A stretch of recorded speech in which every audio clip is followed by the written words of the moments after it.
Thanks, AJ. There's extra coffee in the back right now if you guys are thirsty at all for coffee. Tonight, our main speaker is Kevin M. Please help me welcome Kevin M. to the stage.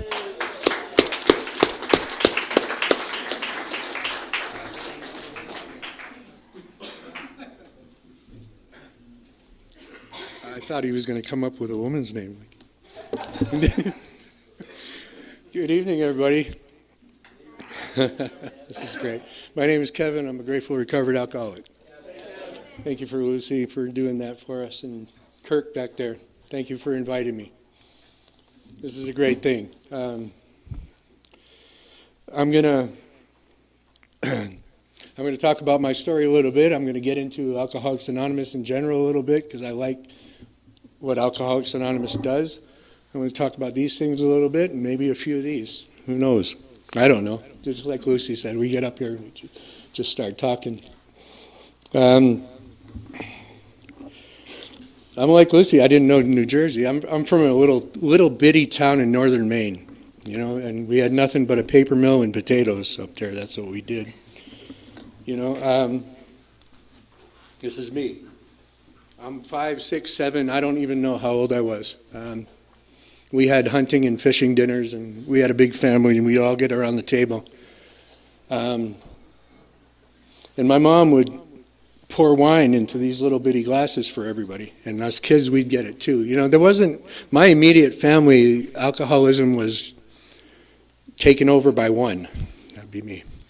My mom and dad, my brothers and sisters, I don't recall them ever having an issue. My dad would drink a couple of scotch and waters at night, maybe once in a while. But they were good enough, they were nice enough to keep it hidden in their closet. That's where I found it. But they would pour these little glasses of wine. I remember, I don't even know how old I was, but I remember drinking that stuff. And I remember the effect, the doctor's opinion, and Lucy brought it up, the effect that got me. I'm a young kid in northern Maine, not even knowing what life's all about, and feeling separate, and alone. And I drank that wine, and that went away. And I remember that from being a young kid. And for you new people, for the next 40 years, I followed that, and I chased that feeling. And some of you are young, and you don't know what 40 years is. I drank for a long, long time, folks, until I got to Alcoholics Anonymous. And I ran most of the time. People used to ask me a lot, especially my family, my immediate family, why are you drinking? Why can't you just have a couple?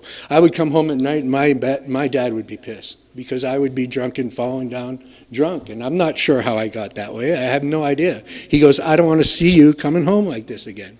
Okay. Okay. And in my deepest heart of hearts, okay, I'm not going to do this. There he goes again. 2 days later, I'm drunk. The people I tell I love them, and I'm not going to drink, I'm not going to do this again, and I believe it in my heart. 2 days later, there I go again, and I'm doing it. It hurts, folks. You tell these people that you're going to drink, and you can't stop. There's a word up there I'm going to get into tonight. It's called powerlessness and insanity. That's basically what's going on here. That was for me. If you're like me, I was powerless against drinking alcohol. I had no longer had the choice. I no longer could make the decision to stay stopped. It was gone. I'm going to read something here. And there's 2 pages. I'm not the one that knows pages and can quote verbatim from books and stuff, but I know where I'm going with this. There's 2 pages. It tells you the problem and it tells you the solution, and they're right next to each other. Page 24. And this is me. This is the powerlessness and the insanity that alcoholism was for me. If you're like me, this is it. The fact is that most alcoholics, for reasons yet obscure, I had no idea why I kept doing this, have lost the power of choice in drink. Our so-called willpower becomes practically non-existent. We are unable at certain times to bring into our consciousness with sufficient force the memory of the suffering and humiliation of even a week or a month ago. We are without defense against the first drink. That wraps it up in a good nutshell for me. And I'm not going to give you any horror stories, because this paragraph tells me that when the insanity comes back and I'm going to start drinking again, I'm not going to remember my own friggin' horror stories, much less yours, right? So, of a week or a month ago, I'm not going to remember what I did, how bad I hurt. So when I got here, it wasn't the horror stories for me that got me. It was more of a love that I have never seen before, right? The next page talks about restoring us to sanity. And I remember my very first meeting. There was another lady called Lucy there. We talked about her earlier. She was an angel in my life at the beginning, because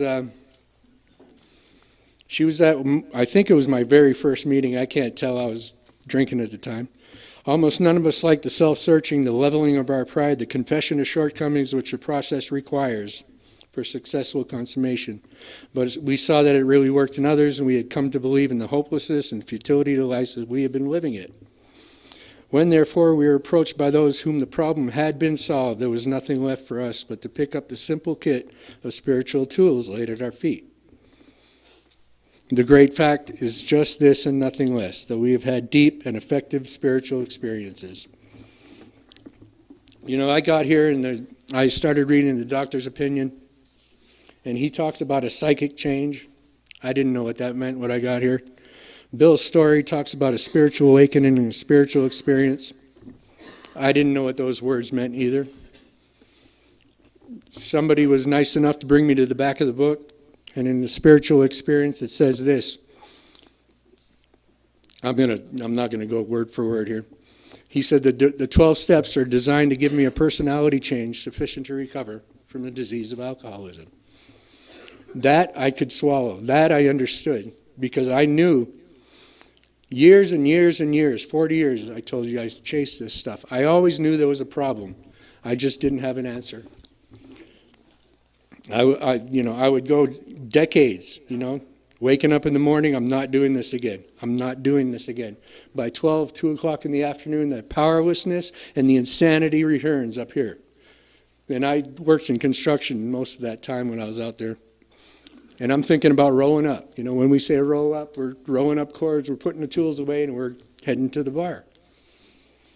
And I would go there day after day after day. And I would drink, I would get drunk, I would black out, I would pass out, I would wake up the next morning, some motel room, ready to go do it again. I did this forever, folks. I want to welcome your newer people with less than 30 days. I'm excited that you're here. You're not. I am. There's an adventure going on here.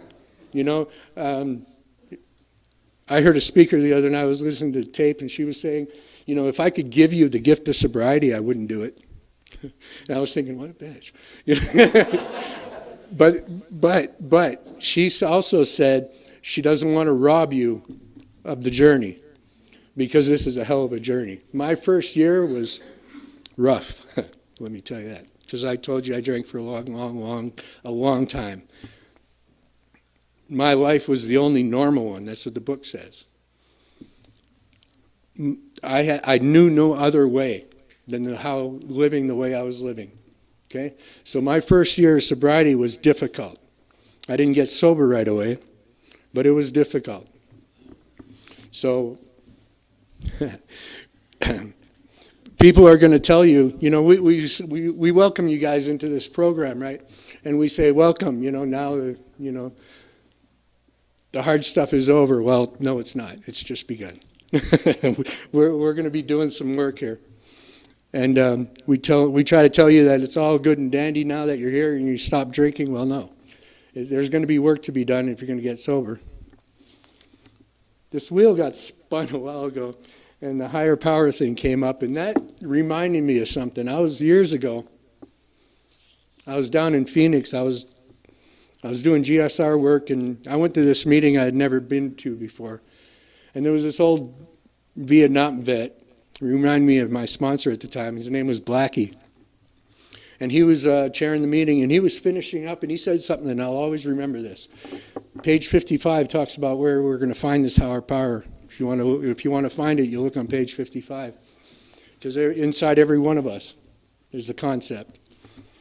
And we were ready to close up that meeting, and he goes, "You just remember this, God never misses an Alcoholics Anonymous meeting." So if you're looking for a higher power, just go to a meeting, right? If God never misses a meeting, this is where he's at. I hear wonderful things in meetings.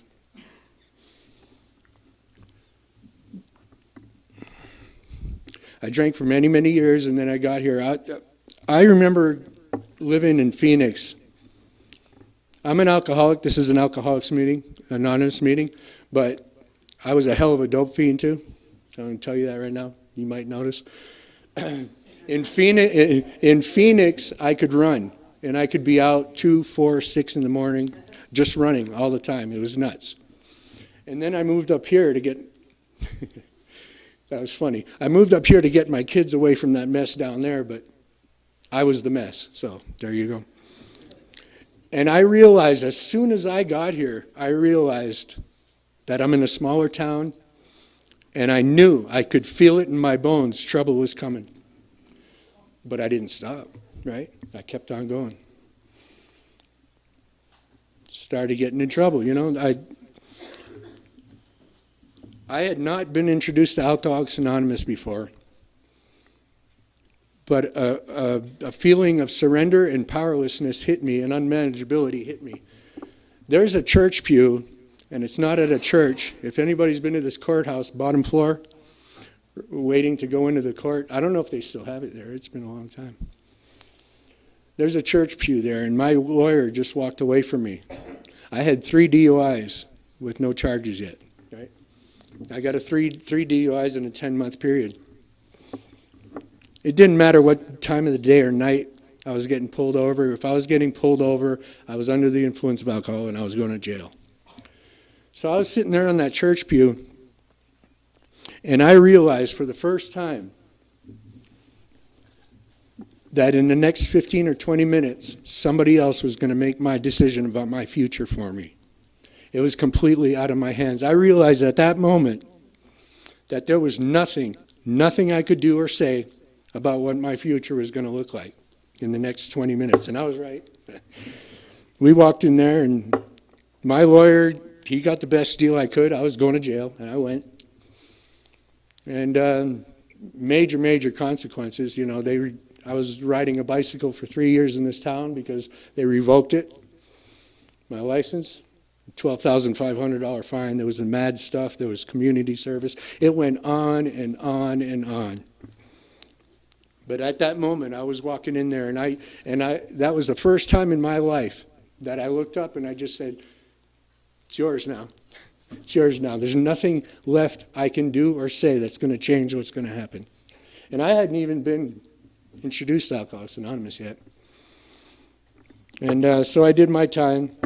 And I remember sitting in jail going, you know, I've got this now. You know, I can't drink.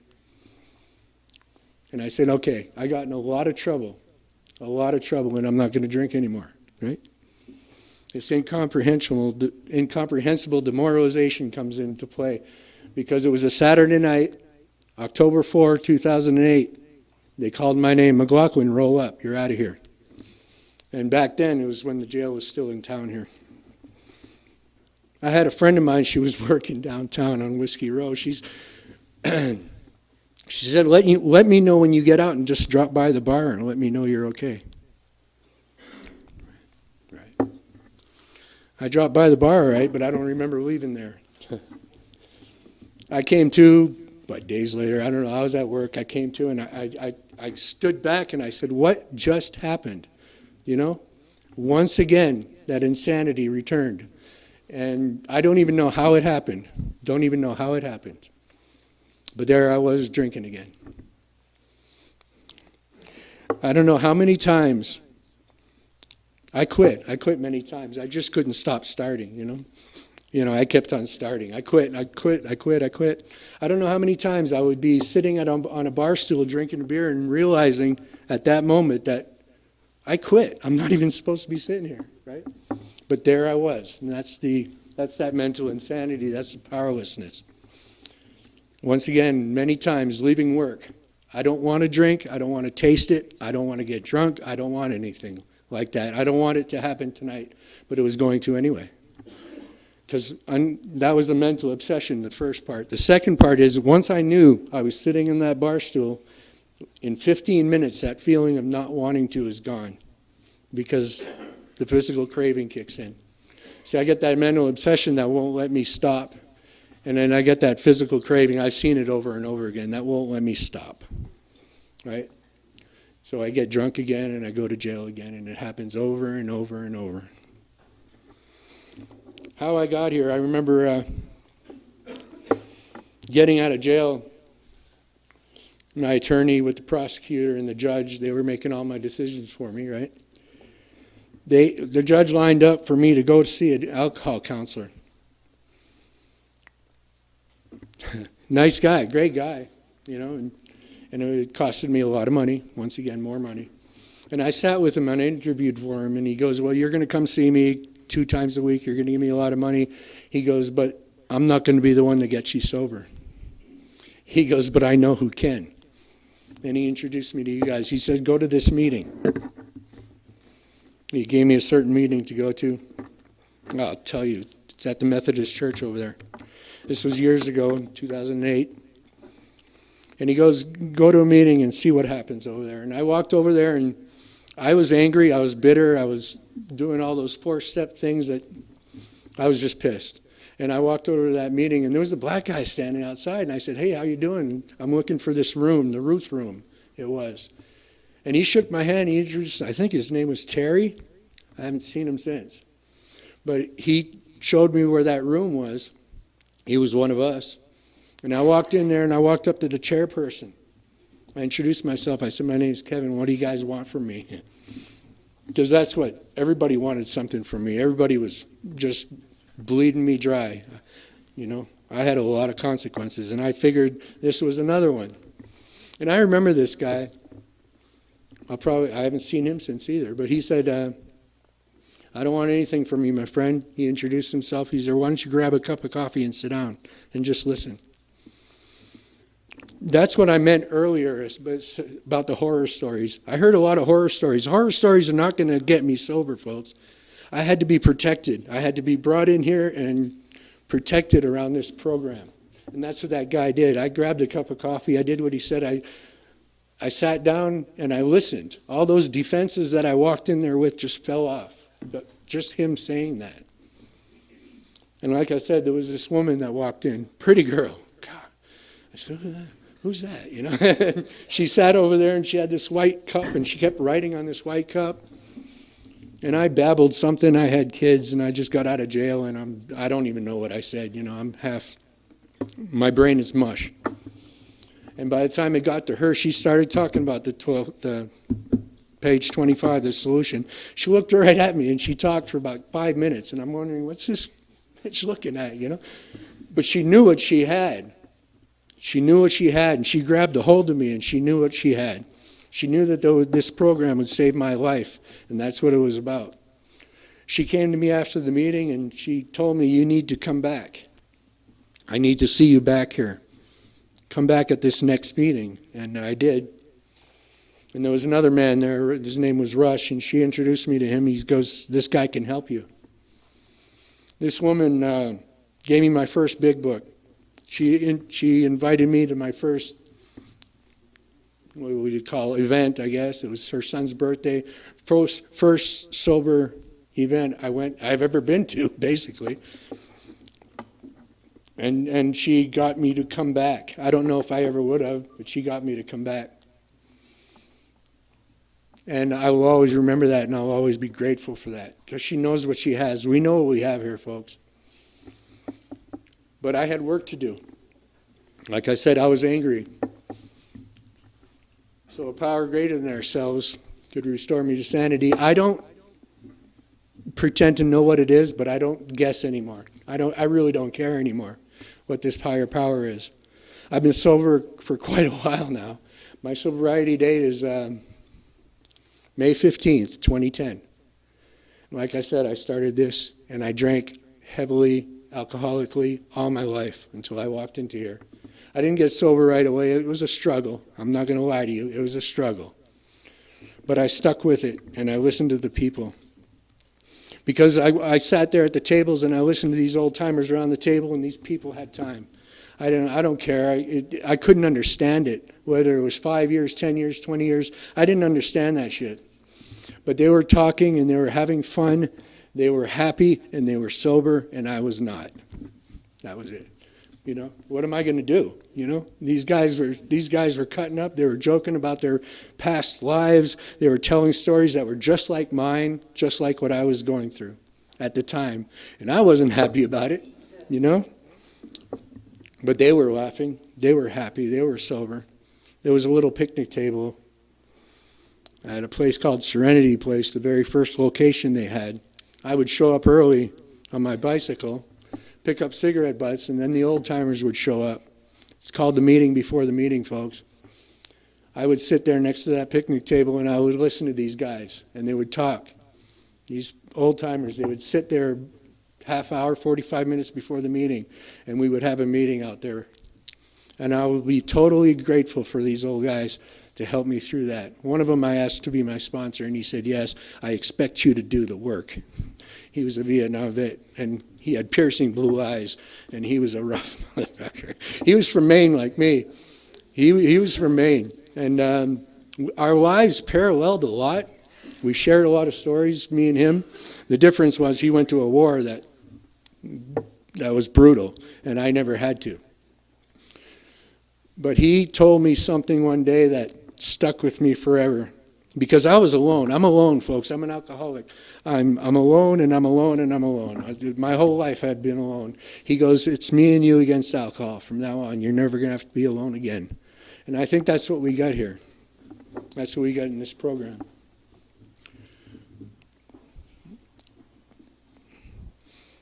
But I had work to do. It says, folks, it says in here, do the work.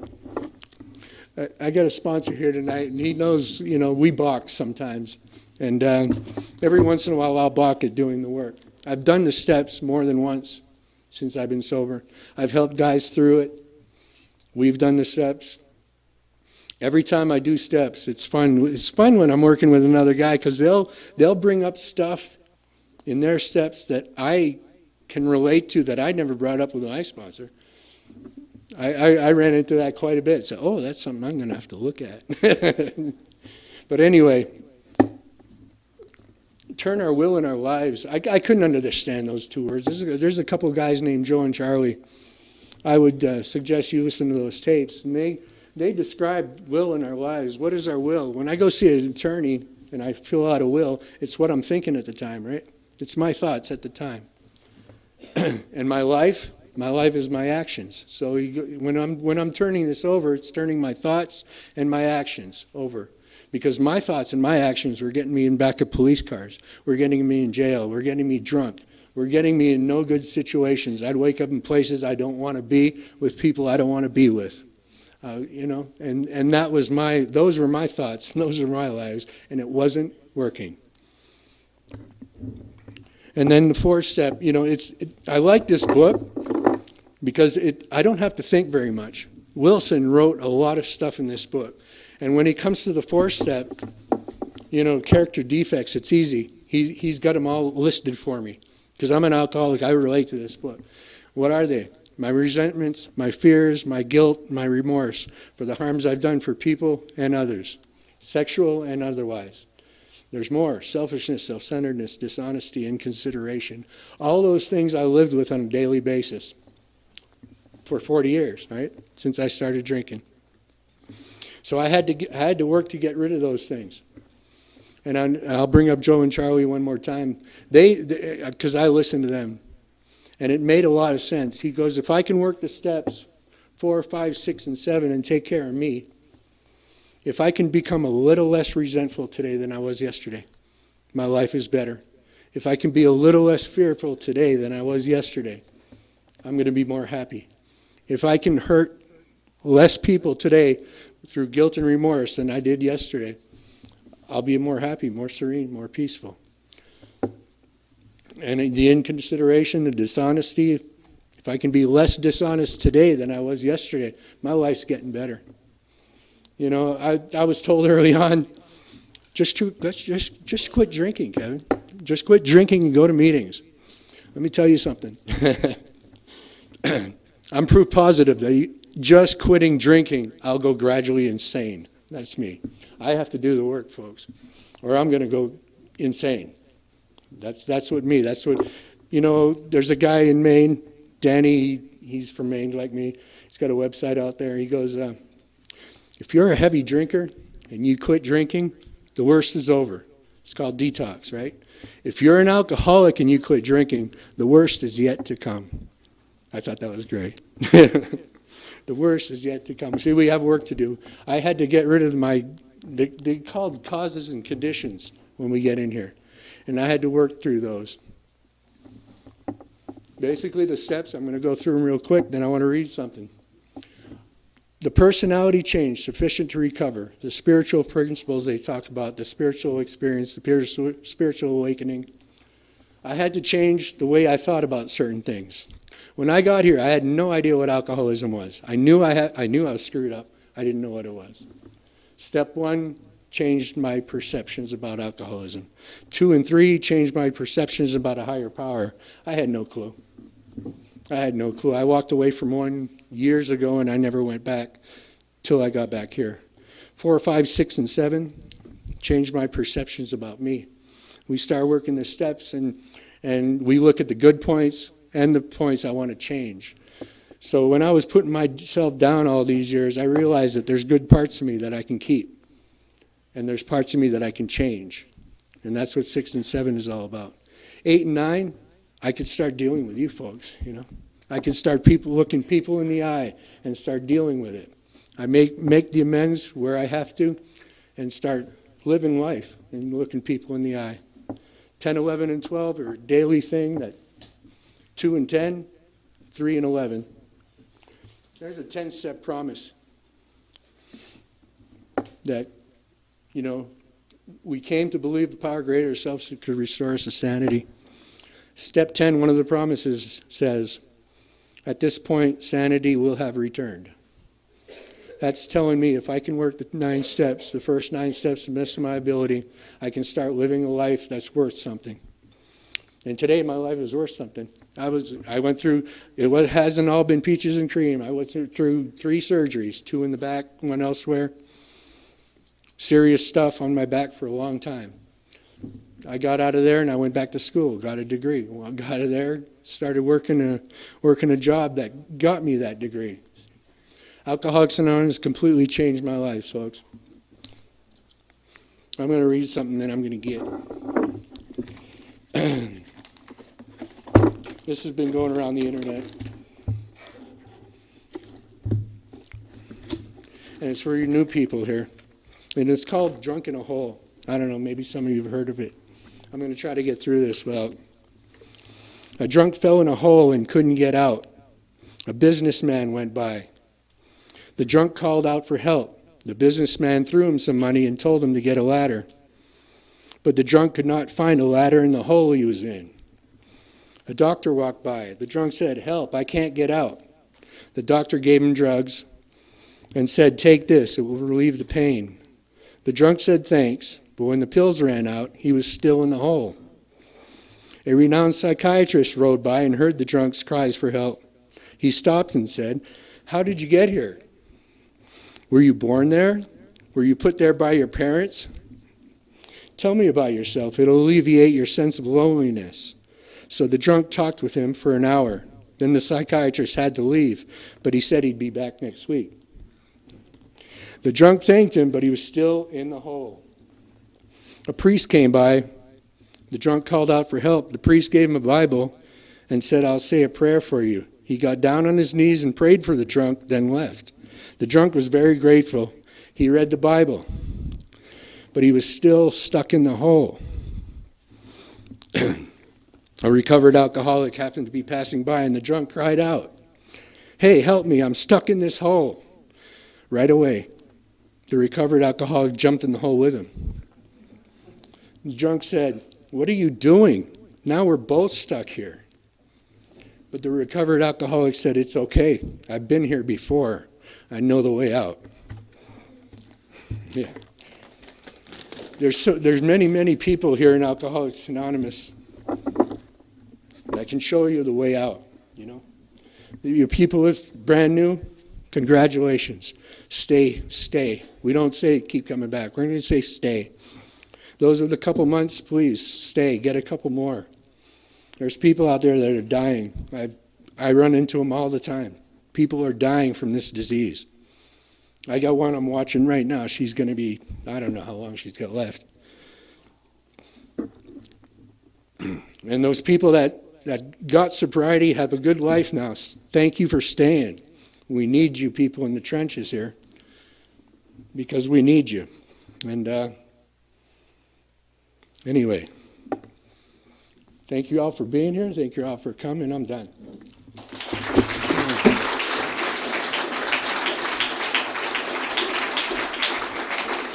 Thank you, Kevin. This has been a regular meeting of the Rarely Group of Alcoholics Anonymous. You are cordially invited to join us again next week. Please bring a friend. There are approximately 100 meetings of AA each week in the Prescott area. We advise that you attend as many as possible, and we hope you will join us again soon. After the prayer, will the people who volunteered to do that stuff, and your court cards are on the back table. Let's circle up and say the Lord's Prayer. Thank you all for coming.